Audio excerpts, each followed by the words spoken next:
I've been dating my fiancée for 4 years and have been engaged for 7 months.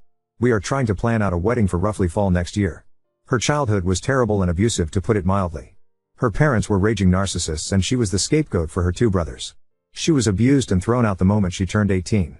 She was, however, a great student and hard worker, so with some scholarships and a part-time job, she has a great career and is pretty independent.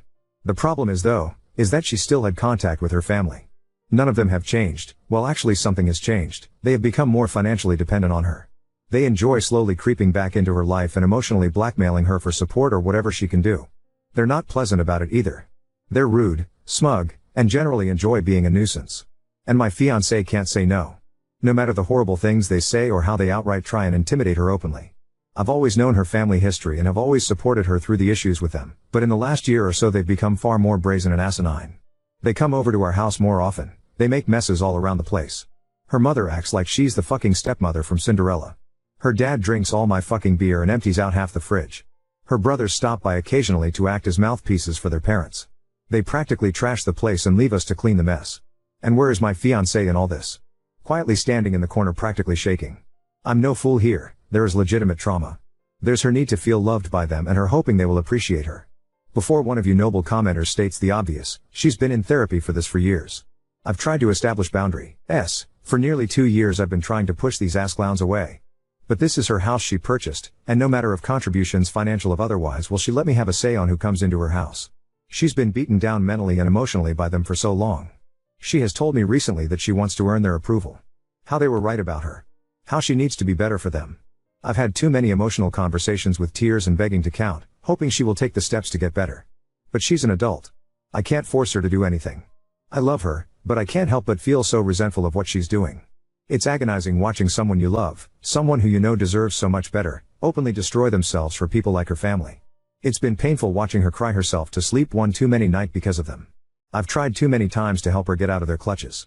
But I have to think of the future. What happens when we have kids? What happens when she is postpartum and invites them over? What happens if there is a medical emergency for either of us? What if our finances get tight and they still demand money? This is the in-law family from hell and I won't be able to avoid them. Tomorrow I'm going to tell her how I want to delay the wedding until firm boundaries are established. If she resents, I walk. I can't do it anymore. I refuse to watch a slow death like this any further. Update 1. The night after I made the first post I had decided that I was going to have a heart-to-heart with my fiancée about her family. However, she came back from work the next day early and I already was off that day, so I initiated the talk a little sooner than I planned. Essentially, I told her how this arrangement was not sustainable. I did not feel comfortable marrying her due to how much involvement in her life her family has, and I certainly did not feel comfortable bringing a child into this world with them. I didn't want to tell her cold turkey no contact with them, but strict limitations to start with on them coming over, and what they can do around the house. I also requested couples therapy before marriage. She wasn't happy. She was just staring angrily at me while I spoke, then started yelling at me when I finished. She told me I don't understand their dynamic, that it worked for her. I told her that they're abusive users who will bleed her dry and I have never seen them show any decency to her. She told me she just had to work harder for them to appreciate her. I basically yelled at her that a parent's child shouldn't have to beg and plead and work for them to be loved. I finally told her that she sets limits with them or I walk. She was livid, and since I was living in her house I was kicked out. So the past few days I have been staying in a hotel and have had my stuff taken out and put into storage. And frankly, it's been great. I am going to stay with family for a few weeks around mid-July, and after that I am going to go house searching for myself. I have spent the last couple days relaxing, catching up on movies and video games I haven't had time for, and could go back from work to a quiet room without her family tearing the place apart. Yesterday, however, things came to a head. We have basically been no contact since she booted me out, but I know every Saturday her family loves to spend the afternoon over and she uses me as a shield from their abuse. However, in a very petty move I simply kept my phone muted all day and played Disco Elysian. I knew she would call back for help with her family, and at this point pure resentment was kicking in for her and I wanted nothing to do with her issues. By the end of the night she had sent me over a dozen texts and finally 2 frantic voicemails begging me to come home. I decided to come over to check up on her. Long story short, she was sobbing in the living room, and when I came to talk to her she was practically crushing my back, hugging me and sobbing. I gave her time to cool off and asked what happened. Long story short, her parents and brother came by to gift money from her and say horrible shit to her. She wanted to have me come over to help, but I was ignoring her, and when she tried to have one of her friends help out and everyone basically said fuck that, it all started clicking in for her. She kicked her family out, but not before they said some utterly vile shit to her I won't repeat. She kept apologizing to me and told me over and over to come home. I told her plainly that I had started to build up heavy resentment towards her for some time, and while I loved her and understand it was trauma and not her being outright abusive, there was major issues that would need to be addressed if we were to move forward. 1. She sells the house and moves. We make roughly the same amount of money and we will buy a house together. I am a grown-ass man and I will not live in a house I have no equal agency over. 2. Her family will never step a foot in it. They will never come over. They will be treated by me in a very threatening manner if they try and come in. 3. She gets a new therapist and we start premarital counseling. 4. She never makes me interact with her family. 5. We will go LC with her family right now, but make no mistake, we are working towards full NC on her end. I told her I love her. We have been together for a while now and have beautiful memories together, and I know she is suffering from abuse, but these are non-negotiable, and if she has a problem with any of them then we have to go out separate ways. She told me she's realized for a while now that her family is toxic and unhealthy. She wants to make changes. She has accepted, but some of these will take a while to see through. For now I'm going to stay in the hotel until I head back to stay with my family. She is welcome to come over, but I have made it clear her house is not somewhere I want to go. Her and I are both off tomorrow, so we will spend the day here and maybe go out. This is obviously not over yet, but I might not post anything else until mid-August or so. Update 2. Despite all intentions of not updating until much later with the hopes of an improved relationship with my fiancée and her establishing boundaries with her toxic family, we are now broken up. Essentially what happened was, after last weekend where I left her for the time to deal with them herself, she seemed to finally grasp the situation and was open to changes, including boundaries and a possible move. We spent Monday and Tuesday hanging out in my hotel that I was staying in until I went back to my family for a couple weeks. The other night she was being very vague with texting when she originally was supposed to come over. She came much later than expected and I knew something was up. She basically unloaded on me how I was abusive, controlling, overly demanding, and unsupportive. It took me 5 fucking seconds to figure out she was repeating verbatim some sort of rehearsed speech from her parents. And to be honest, I was so agitated at this point, despite making a huge gamble on her, I decided to be a prick about it. I asked her if her family told her to say this. She said they suggested it to her, but she came up with it herself. I asked her to explain in detail what I did. She said I was living like a parasite off her. I reminded her that I'm paying 50-50 for her fucking mortgage, 50-50 for utilities and groceries as well. I have my own car I pay for. A job that makes just about as much as hers, unlike her fucking leech parents who demand payments on the weekly and raid the kitchen on the weekends. I told her to try again with something better. She looked flustered and said I was trying to isolate her. I kinda smirked like a jackass and told her that I have always supported her many friendships that she has destroyed on her own because no one wants to deal with her family or be used as a shield like me. I was practically demanding to know at this point why she is so hellbent on destroying her life for these people.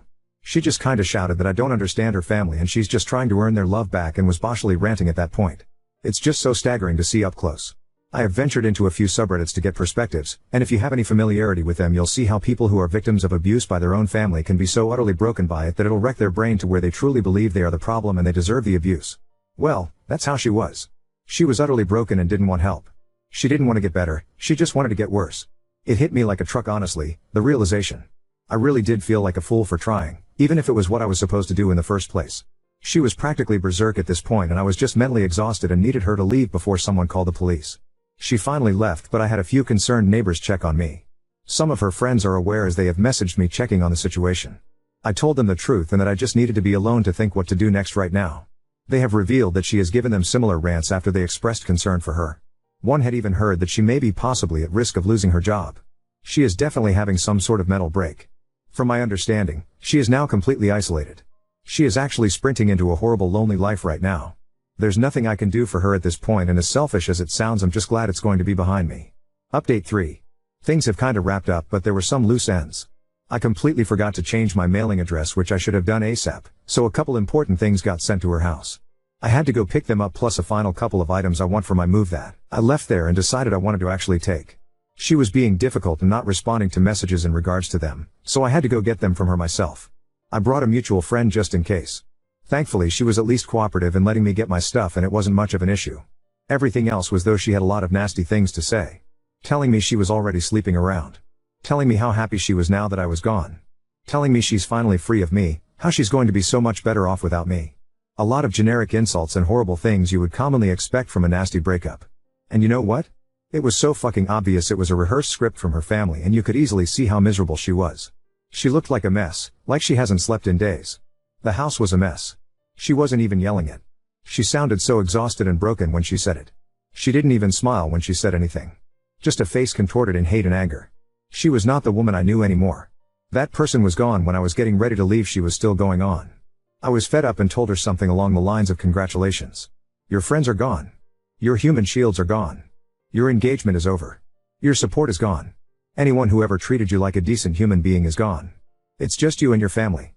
I hope you're happy while they bleed you dry. It probably didn't go like that, but something like it. She just stood there. Literally just stood there and looked at me with indifference and walked away as I walked out the door. As we were leaving, the mutual friend Tiffany asked if I was okay. I reassured her I was, and I'm just trying to get myself set up to go home next week. She also confirmed that she hears my ex did lose her job for not showing up for several days and basically ghosting them. They're going to try an intervention next week, and asked if I could participate, but I'm not delaying my travel because frankly I just want a clean break. I know for a fact that if I stay involved and only going to be witnessing the slow descent to either a full break or a suicide. I just can't do that. Despite all this, I'm actually excited for the future, and I have realized that I ignored way too many red flags at the beginning. Even with everything that happened, I know I'll be doing good and I'm going to be alright. I expect this to be my final update. I'm still in town until Sunday afternoon, so something could happen while I'm still here, but if anything does, it won't be exciting. Update 4. I'm currently back in my home state with family, refamiliarizing myself with the area. I have 100% decided to stay here permanently and am starting the long process of looking up homes in the area.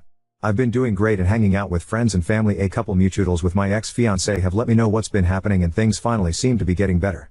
The plan was for an intervention Sunday, but Saturday night after her family visited again, she called friends in an absolute manic state, and it finally seems to have clicked how bad she screwed up. It was a full-blown panic attack and meltdown which ended with her in the ER. Needless to say, she finally admits how miserable she is and that she's messed up her life badly. Apparently she tried calling me, but I had her blocked. She still has her job, and that info about her losing it was wrong, but she's hanging by a thread there, and her boss has basically ordered her to use her PTO for a few weeks to get her head on straight. She's a valuable asset there, and they are trying to make sure she can fix herself before they pull the plug on her. Her friend group is extremely close. My ex was someone who was a very helpful and supportive friend, so it makes sense her group is going this far in trying to help her. It is, however, an unspoken agreement that if she goes back to how she was again, that they are all prepared to let her sink on her own. She's doing as well as can be expected. Her family has continued to heads her with calls and messages. They've tried showing up to her house but have been firmly redirected by friends and even neighbors. I hope she truly understands the kind of support system she has. As trashy shitshow family disputes usually go, her parents and brothers have taken it to Facebook, which from what I heard has been in my ex's favor, as it has exposed their behavior to many more people and seems to have shut them up for a little. Finally, she had one of the mutuals pass a message to me. Essentially it was her admitting all the horrible things she said to me were not true and were done by her family, as I knew they were. She apologized for how things ended and hoped we could one day reconnect. Sadly, I had to relay that we need to stay separated for good and she just needs to focus on her healing, but I told her I still care for her and I wish her the best, but this needs to be our goodbye. The message seems to have been passed along and her friends are helping her process that. She's got a long way to go, but I hope she can find her peace as I am finding mine. Update 5. I've been doing very well since I came back home. All of my stuff made it back here and I am currently set up with my family while I house hunt. I've gotten my job set up here and have been back to work the past week. I occasionally come here to comment and shitpost, but that's it. Unfortunately, despite all intentions by my ex's friends, the situation is now truly over in the worst way, and the friend group has been shattered as a result. My ex has taken her own life. Pretty much everything I'm going to relay I learned last night. Since I left, her friends have been helping her get back on her feet. Pushing her to better therapy, helping establish boundaries with her family, getting her out of the house. They truly went above and beyond. However, Tiffany, the friend who was here helping me the last time I talked face to face to my ex, began to grow suspicious of my ex when she saw her becoming touchy-feely with her boyfriend Daniel when they hung out at her house. I don't know too many details about when push became shove, but she eventually got a hold of her boyfriend's phone when he was asleep and found very sexual messages between them, and as a fucking giant shocker to me, these dated over 5 months back. Tiffany obviously lost her shit and told everyone. What no one could have expected was the shit show that was to follow. Daniel, Tiffany's now ex, in a massive fuck it move, threw another member of the friend group, Joseph, under the bus, claiming he helped cover for him. Joseph's girlfriend in return dumped him and kicked him out of her house. A friend group consisting of around 9 people, including my ex, practically exploded, and the only people who still talk to each other are Tiffany and Joseph's ex. Mind you, as I was being told this, I was informed that although I have been away for around a month, all of this happened literally in the first week. Immediately my ex lost her entire support system and was essentially fully blamed for everything. This only exasperated her already declining mental state. Of course everyone wanted to know why she did all that to one of her best friends. She just gave the usual spiel about how they had grown close, he was a good support system for her, and of fucking course, she has told her family about him and they approved of him instead of me. The night I left her house to my hotel, she then invited him over. Apparently her endgame was to leave me for him eventually. However, he wouldn't leave Tiffany for her and he utterly loathed hearing about her family, so he obviously wouldn't go for anything more than a secret affair. Truly, I imagined I would be far angrier than I was, but I had already begun to move on. I had done a full health exam recently at my new doctor's office and had gotten a clean bill of health recently, including no STDs, so I didn't have to worry about that, and frankly, it just wouldn't do any good at this point. I was told that I wasn't informed because honestly, no one knew how to drop that on me so late in, which I understand. So yeah, my ex was completely ostracized, even by Tiffany's ex who just outright disappeared. She was blocked and left to deal with her problems herself. Tiffany only knew that she finally lost her job for good and boshly spent all her free time having her family over. They had finally won in a way. 2 nights ago, it was discovered that she had taken her life in her home. Her family found her. One of the members of the old friend group who lived nearby showed up at her house when medical was showing up. Her family was there and seemed like they couldn't care less. Tiffany called me last night just to give a heads up. There were several notes and she as delicately as possible asked me if I would want mine just for closure. I really don't know what to do about that. I am feeling so much fucking mental whiplash right now. I truly never knew this woman at all. I've had to accept over the past month I've been home that she was abusive in the relationship with how she put me through shit with her family, and now it seems like it was a way to try and drive me off so she could be in the arms of another man that her family seemed to like. Which frankly makes me even more confused because what did he have that I didn't? Did they just enjoy fucking with her life? Was anything with her real? Was anything with the group of people I spent years of my life with even real? Being back here is the best decision I've ever made and now I have full confirmation of that. I can start some therapy to process this mess, spend time with an actually trustworthy group of people face to face instead of online, and I have family close by for support. Now on to second story. Stepdaughter rejects my dress and accuses me of conforming to traditional standards, now wants it back after I gave it to future daughter-in-law. I 42F got married 24 years ago. I decided that if I had a daughter, I would pass the dress and accessories on to her. I chose a simple, elegant dress, rather than what was fashionable at the time, because I wanted something timeless that people could wear for generations to come. I had my son Mark, now 22M, a year after, and his father passed away when he was young. I raised Mark as a single mom for several years. I decided that when Mark married, I would give my dress and accessories to his wife. When I was 33, I met Rob, now 52M. I fell in love with him and we quickly married. He became a great father figure for Mark, and I was so excited to have a stepdaughter, Molly, now 24F. My relationship with Molly had a rocky beginning. I've been patient and gentle with her. I've offered to take her shopping or get her nails done. I asked Rob about her favorite foods and made sure to cook those. She made it clear that she didn't see me as her real mom. Years passed, and I never changed the way I treated Molly. My door was always open for her, but she never changed the way she thought about me. She called me a trophy wife to my face. If I ever threw a charity event, she would remark, "Wow, you're so generous with Dad's money." While she didn't say anything explicitly, I could tell she looked down on me for not having a college degree. A couple years ago, I made a final offering to Molly. I brought her into my closet and showed her the dress and accessories and told her I would love for her to wear them at her wedding. Some alterations would have to be done. I am 5 feet 9 inches and a size 4, while Molly is 5 feet 4 inches and a size 8, but we could make it work.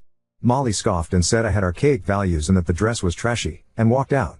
That really hurt because she knew what that dress meant to me and she didn't care. After that, I stopped making as much of an effort to build a relationship with her. 2 months ago, Mark proposed to his college sweetheart Lucy, with whom I have a great relationship. When Lucy mentioned dress shopping, I showed her my dress. Lucy tried it on and it fit like a glove. She fell in love with it, and I told her the dress, shoes, and accessories were hers. She was so happy she literally cried. However, a couple days ago, Molly reached out to me out of the blue to ask if the dress was still available. I told her I had given it to Lucy. She asked if I could get it back from Lucy, since I offered it to her first, and I told her 1, she said she didn't want it, 2, it fits Lucy perfectly, and 3, Lucy is the only one getting married within the foreseeable future. Now Molly is saying I'm favoring Lucy over her because she's conforming to traditional standards of femininity, getting married and being thin. That's absolute baloney, but it got me thinking that if the roles were reversed and Lucy was the one asking for the dress after initially turning it down, would I give it to her? Update 1. I want to say that the fact that most of the comments are NTA is very reassuring. It makes me feel better about my decision to not give my dress to Molly. I saw some comments suggesting this, so I would like to let you know I already gave the dress to Lucy and it's safe in her apartment now. Molly has already been bugging Lucy about the dress, but Lucy told me there's no way in heck she's giving it away. Some of you have also been wondering about Mark and Rob's responses. Mark is currently out of town on business and I have had no communication with him on this matter. I'm sure he'll be supportive of Lucy though. I did not bring this up to Rob, because while Molly and I have a difficult relationship, I don't want to sow division between her and her father. However, Rob brought it up last night, saying Molly had contacted him on the matter. Rob was like, "You aren't going to give it to her, are you?" When I said no, he told me to promise him I would not give the dress to her. It was very comforting to know Rob is on my side. Another thing I want to get clear, I do not expect Molly to conform to certain standards. When I referred to traditional standards of femininity, getting married and being thin, I was paraphrasing words that came out of her mouth. I was raised in a traditional household, but I understand that a lot of women, especially young women, do not share my values. Frankly, Lucy doesn't either. She has an engineering degree and openly talks about wanting to prioritize her career over starting a family, at least for the foreseeable future, and I couldn't be happier for her. I do realize that I could have done a better job communicating to Molly that I don't care what she does so long as she is a good person and she leaves the world better than she found it.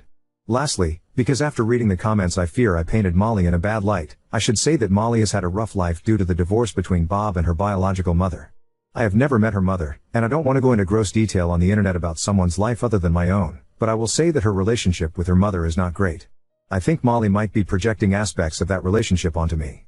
However, your comments have helped me realize she is in the wrong in this situation. I've also realized that it isn't just on me to build a relationship with her, she has to work at it too, and so far she has not. I'm never going to shut her out, but at this point if she wants to connect with me, she has to be the one making the effort. I really hope the best for her, but she sure as heck isn't getting that dress.